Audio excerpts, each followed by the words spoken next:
नमस्कार, मेरा नाम है काजल सिंह और आप देखना शुरू कर चुके हैं मुलाकात। कभी कभी ऐसा होता है कि कुछ ऐसी कहानियां हमारे सामने आ जाती है जो हमें अचंभे में डाल देती है। एटा शहर से ही एक ऐसी कहानी मेरे सामने आई निखिल नाम के बच्चे की, जिसने 16 साल की उम्र तक कुछ खाया नहीं, यानी कि कुछ चबा नहीं पाया, और कैसे उस बच्चे ने सरवाइव किया, आज उसकी कहानी हम जानेंगे। निखिल, पहले ये बताओ कि क्या दिक्कत थी जो तुम 16 साल तक कुछ खा नहीं पाए?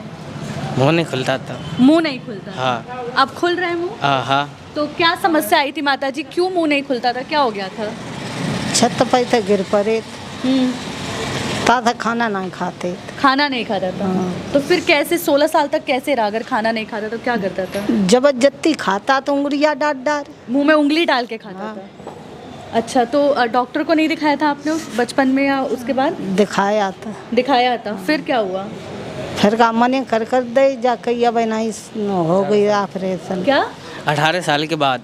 18 साल के बाद? हाँ। अभी आप कितनी क्या एज है? 18 साल। अभी आपकी 18 एज हाँ। है। और कहाँ गए आप लोग? कानपुर गए? हाँ। और सबने मना कर दिया? हाँ। तो अभी मुंह खुल रहा है आपका? हाँ। कहाँ इलाज हुआ अब? हाँ? बताओ। हाँ? एटा। एटा में हुआ? हाँ। क्या नाम है डॉक्टर का? श्री हिमांशु उपाध्याय जी। हिमांशु उपाध्याय से हुआ। हाँ। देखिए कि जब मेरे पास निखिल की कहानी आई तो मैंने ये समझा कि निखिल जैसे ही और न जाने कितने बच्चे होंगे एटा शहर में और आसपास में जिनको पता नहीं होगा कि इस चीज़ का ऑपरेशन हो सकता है या फिर जिनका ऑपरेशन नहीं होता होगा। और जब मुझे पता चला तो मैंने इनसे बातचीत की, इनके पास पहुंची और पता किया कि इनका ऑपरेशन कहाँ हुआ। तो मुझे doctor Himanshu Upadhyay face hospital के बारे में पता चला, डॉक्टर हिमांशु के बारे में पता चला। तो आज इसीलिए मैं यहाँ पर पहुँच गई हूँ। अंदर डॉक्टर है, डॉक्टर से बात करूँगी, क्योंकि देखिए कई बार होता है कि जो बच्चे इस तरह की समस्या से पीड़ित होते हैं, जो बचपन में गिर जाते हैं, जिन्हें कोई ऐसी चोट लग जाती है जिसकी वजह से हड्डी विकसित नहीं हो पाती, ऐसे बच्चों को पता नहीं होता ऑपरेशन कहाँ पे करवाएं या किस तरह से ट्रीटमेंट होगा, और इस तरह की समस्याओं का ही निवारण कैसे हो। इसके लिए हम आज डॉक्टर से बात करेंगे कि आखिर क्या है ये समस्या, क्या है ये बीमारी, क्या है। और देखिए कि आज हम पहुँचे हैं जी। देखिए कि डॉक्टर यहाँ पे, एक बार डॉक्टर से बात करेंगे। अभी पेशेंट देख रहे हैं, लेकिन जब निखिल की कहानी पता चली तो सच मानिए मैं शॉक में हो गई कि भाई ऐसा कैसे हो सकता है कि कोई बच्चा 16 साल तक इतने दिक्कत में हो। एक मिनट, वहाँ पट्टी करा लो आपने। एक मिनट। डॉक्टर साहब जी, मेरा नाम काजल है और आपका एक पेशेंट है निखिल। तो मुझे हाँ पे निखिल TMJ एंकाइलोसिस वाला। जी। तो निखिल की स्टोरी मुझे पता चली कि एक ऐसा बच्चा, एटा का ऐसा बच्चा जो 16 साल तक कुछ चबा के नहीं खा पाया। तो उन्होंने मुझे आपके बारे में बताया, और जब बात एटा की आती है तो ऐसे और भी बच्चे होंगे, ऐसे और भी लोग होंगे जिनको ऐसी समस्याएं होंगी। हाँ जी, तो इसी के रिलेटेड आज आपसे बात करनी है। एक्चुअली क्या है, ये बच्चे जो पेशेंट्स होते हैं जिनका मुंह नहीं खुल पा रहा है, ये बीमारी जनरली चोट लगने की वजह से होती है या कान में इन्फेक्शन होने की वजह से जी। तो ऐसे ऑपरेशंस कई बार मेरे पास पेशेंट्स आते हैं इस समस्या को लेके कि डॉक्टर साहब मरीज खाना नहीं खा पा रहा है, और हो सकता है ये जन्म से गिरने की वजह से होता हो या बाद में कभी गिरने की वजह से जबड़े का जॉइंट हमारे दिमाग की हड्डी से जाके चिपक जाता है। वहाँ पे हड्डी बनने से पेशेंट्स के जबड़े की मूवमेंट नहीं हो पाती, क्योंकि ये जो जबड़े का जॉइंट है ये जबड़े चलाने के साथ साथ जबड़े के विकास में भी काम करता है। तो मरीज का चेहरा भी बिगड़ जाता है, देखने में भी उसका ऐसा लगता है कि वो चिड़िया जैसा उसका चेहरा हो रहा है जी, और बनावट भी बिगड़ जाती है। खाना खाने में भी पेशेंट्स को तकलीफ रहती है। तो ऐसे पेशेंट की जो बीमारियां होती हैं उनको TMJ एंकाइलोसिस कहते हैं जी। इन सारे ऑपरेशंस के लिए हमें कई सारी तरीके होते हैं ऑपरेट करने का। तो जनरली वो हड्डी को रिलीज़ करते हैं, हम दिमाग की हड्डी से अलग करते हैं और उस जबड़े को जॉइंट को फ्री करने के बाद में उसको रिपेयर करते हैं। बाद में हम लोग प्लास्टिक सर्जरी करके इसके चेहरे को सुंदर बना देते हैं। मतलब अभी उसकी एक प्लास्टिक सर्जरी भी होगी बच्चे? हाँ, इस पेशेंट की ड्यू है। जनरली ऑलरेडी ऐसे पेशेंट हर महीने 2-3 पेशेंट मेरे पास आते हैं जी, जो मैं ऑपरेट कर रहा हूँ। पहले ऐसे ऑपरेशन बहुत यहाँ पे आज तक तो हुए नहीं है एटा में। मैंने लगभग हर महीने एक दो ऑपरेशन मुझे ऐसे करने को मिलते हैं। डॉक्टर साहब, मैंने जो बोर्ड देखा उस पर लिखा था ओरल एंड मैक्सिलोफेशियल सर्जन, तो ये एक्चुअली में होते क्या है? ओरल एंड मैक्सिलोफेशियल सर्जरी ये डेंटिस्ट्री जो दंत चिकित्सा विभाग है उसकी सुपर स्पेशलिटी होती है। ठीक है। हम लोग दांत के साथ साथ चेहरे से रिलेटेड सारी समस्याओं का ऑपरेशंस करते हैं, जैसे चेहरे को सुंदर बनाने वाले ऑपरेशन, मुंह का कैंसर, जबड़े का कैंसर, या नाक की सर्जरीज, नाक को सुंदर बनाने वाले ऑपरेशन, या कोई भी ऐसी विकृति होती है गले से ऊपर के, वो सारी विकृतियों को ठीक करने के ऑपरेशंस होते हैं। उसके अलावा हम लोग दंत चिकित्सा की सुपर स्पेशलिटी होती है, जैसे कोई भी प्रोसीजर जो दांत के डॉक्टरों से नहीं ट्रीट हो पा रहा है, वो सारे प्रोसीजर हम लोगों के पास आते हैं। जैसे कभी कभी बहुत छोटी सी चीज़ है कि हड्डी के अंदर दांत पड़े रह जाते हैं, जिसको इम्पैक्टेड टूथ बोलते हैं, तो वो निकालने में लोग पुराने ज़माने के डॉक्टर्स या जो पहले डॉक्टर्स काम करते थे वो लोग जबड़ा तक तोड़ देते थे। उसको निकालने का एक प्रॉपर तरीका है कि हड्डी काटने के बाद में दांत का फिर टुकड़े करके उसको अलग अलग पीसेस में निकालते हैं, तो वो सारी स्पेशलिटी हम लोग ही देखते हैं। उसके अलावा जबड़े में ट्यूमर्स जो होते हैं, रसौलियाँ होती हैं, गांठें होती हैं, उन सब के ऑपरेशंस करते हैं। जनरली पहले क्या होता था कि ऑपरेशन करके जबड़े को ऐसे ही छोड़ दिया जाता था, जबड़ा काट के, तो चेहरा टेढ़ा हो जाता था। अब हम लोग के साथ सबसे इंपॉर्टेंट पार्ट ये है कि अगर हम चेहरे पे कोई भी ऑपरेशन करते हैं या कोई भी सर्जरी करते हैं, तो हम इस चीज़ का ध्यान रखते हैं कि मरीज की चेहरे की सुंदरता भी प्रॉपर बनी रहे और मरीज का जो खाने का फंक्शनल पार्ट है वो भी मेंटेन रहे। अच्छा, अभी तक आपने कितनी सर्जरीज ऐसी कर दी हैं?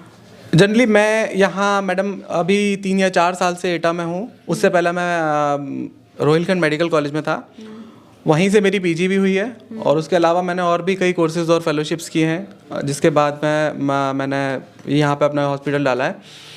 ऐसे मैंने लगभग 3,000 से ऊपर ऑपरेशंस कर दिए पिछले 3-4 साल में। अच्छा। डेली मेरे 2-3 ऑपरेशन बड़े लगते हैं। सक्सेस रेट क्या रहा सर? मैडम देखिए, सक्सेस रेट की बात करें ये तो पेशेंट्स बताते हैं, और I am getting a number of patients. हाँ, और अभी बाहर काफ़ी पेशेंट्स हैं हाँ, आपके। बहुत सारे पेशेंट भीड़ रहती है। मुझे अगर लगता है, देखिए डॉक्टर की सबसे बड़ी चीज़ क्या होती है, हम लोग भगवान नहीं होते, हम लोग कोशिश करते हैं, अपनी पढ़ाई लगाते हैं मरीज के इलाज में। जब कभी जैसे कोई भी छोटी मोटी कमी रह जाए, जैसे सपोज करें जबड़ा, अब जैसे ये पेशेंट है, इसका हमने ऑपरेशन किया, माउथ ओपनिंग रिड्यूस्ड है, प्रॉपर नहीं आ पा रहा है, अगर कुछ नहीं हो पा रहा है तो ऐसे पेशेंट्स को हम फिर से एक्सरसाइज करा के उसको प्रॉपर खुलवाते हैं।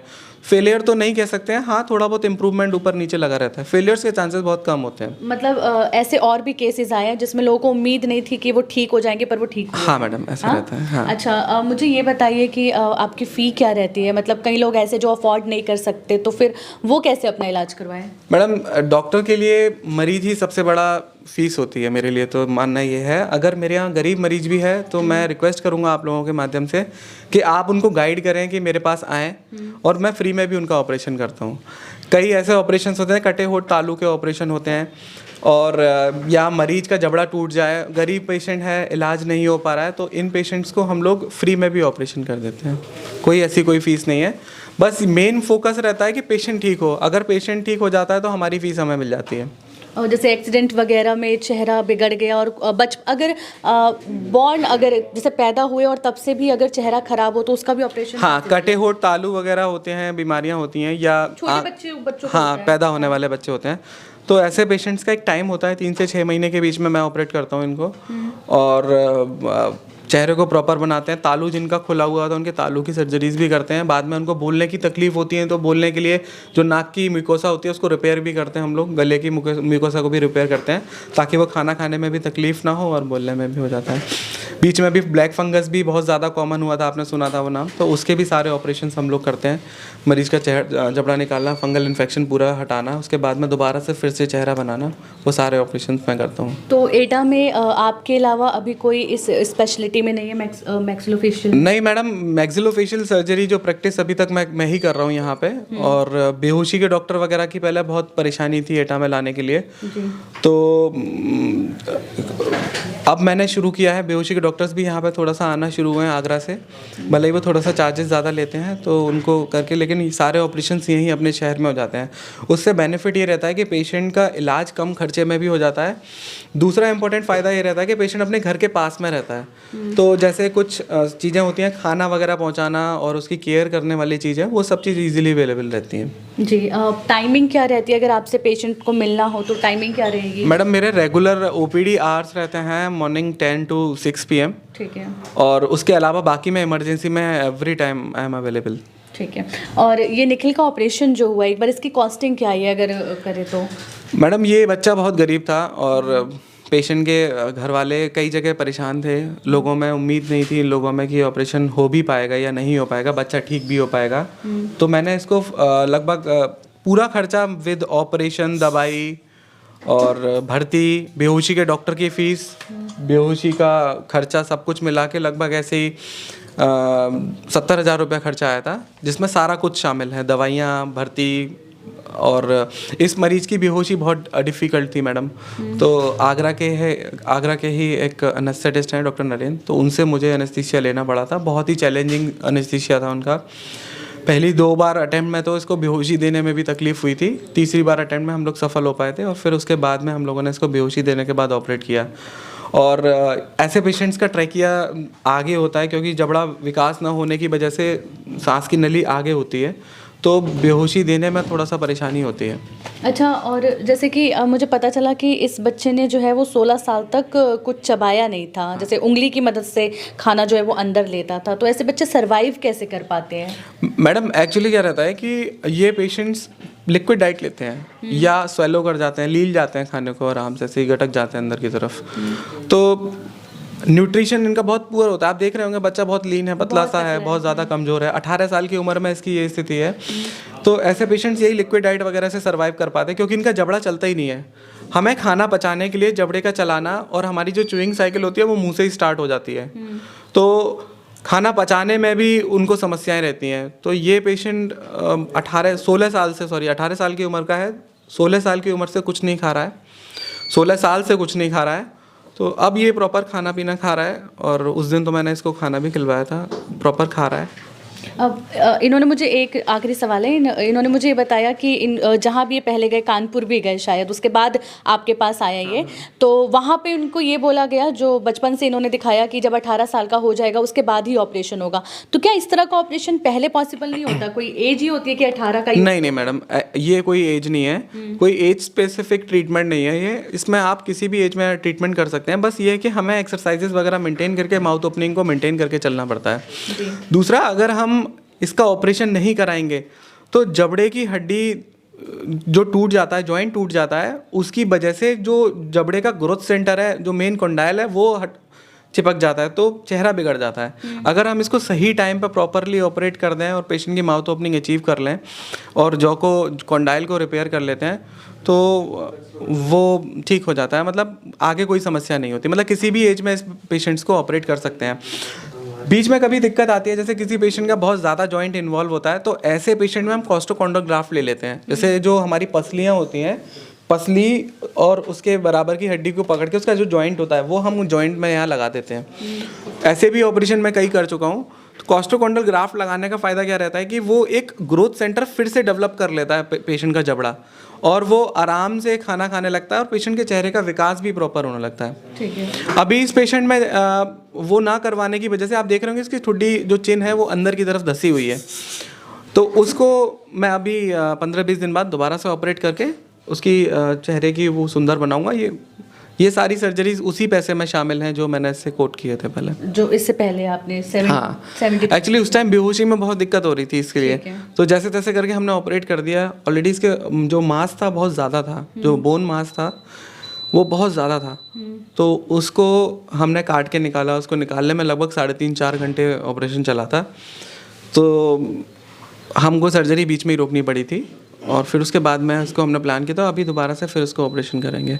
उसमें इसका दोबारा से कोई खर्चा नहीं होगा, वो पूरा वही पैकेज में रहेगा, वही पैकेज में हो जाएगा। चलिए, बहुत अच्छी बात है, क्योंकि कई बार देखते हैं कि जब भी प्राइवेट में इलाज करवाते हैं तो सबसे बड़ी प्रॉब्लम आजकल जनता के और लोगों के बीच में यही आती है कि भाई लूटपाट बहुत हो जाती है।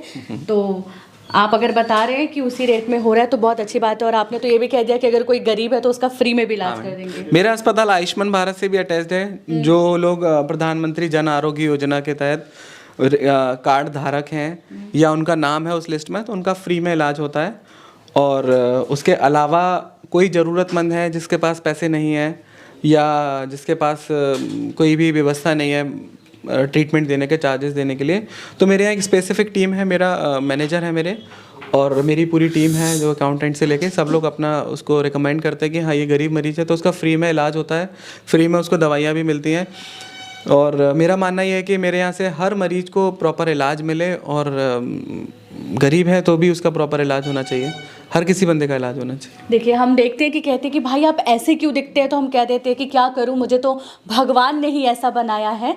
और डॉक्टर को भगवान का दूसरा रूप यूं ही नहीं कहते, आज उसके साक्षात एग्जाम्पल हमारे सामने है डॉक्टर हिमांशु उपाध्याय। मैं इसलिए कह रही हूँ क्योंकि वो जो बच्चा निखिल है उसकी स्टोरी मैंने सुनी, उससे खुद बातचीत की, उसकी माता जी से बात की। कई बार क्या होता है कि कैमरे के सामने लोग घबरा जाते हैं, तो शायद उस तरह से बात नहीं कर पाते जैसे उन्होंने मुझसे पर्सनली बात की और मुझे बताया। और उसके बाद ही मैं डॉक्टर हिमांशु के पास आई हूँ और आपने सुना कि इलाज किस किस तरीके से जो है उनका हुआ है, किस पैकेज में हुआ है।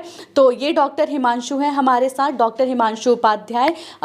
एक बार एड्रेस डॉक्टर बता दीजिए कि अगर आपके पास आना हो तो कैसे एड्रेस? मेरे लिए आने के लिए या तो आप रेलवे रोड के थ्रू एटा में आ सकते हैं और या फिर राम दरबार के सामने एक रास्ता जाता है, वहाँ अरुणा नगर में मेरा हॉस्पिटल है जी, मैं वहाँ आपको मिलता हूँ जी। और डॉक्टर हिमांशु उपाध्याय का नंबर भी नीचे फ्लैश हो रहा है, आप उनसे इस नंबर पर भी जो है कांटेक्ट कर सकते हैं। और देखिए कि अगर इस तरह की प्रॉब्लम है तो लोग सोचते हैं कि इसका इलाज शायद आगरा में हो सकता है, दिल्ली में हो सकता है, मुंबई में हो सकता है, यानी कि महानगरों में ही हो सकता है। तो जी नहीं, एटा वालों, अगर आप भी इस तरह से परेशान हैं तो डॉक्टर हिमांशु उपाध्याय आप ही के शहर में है, उनके पास आइए और अपना इलाज करवाइए। नमस्कार।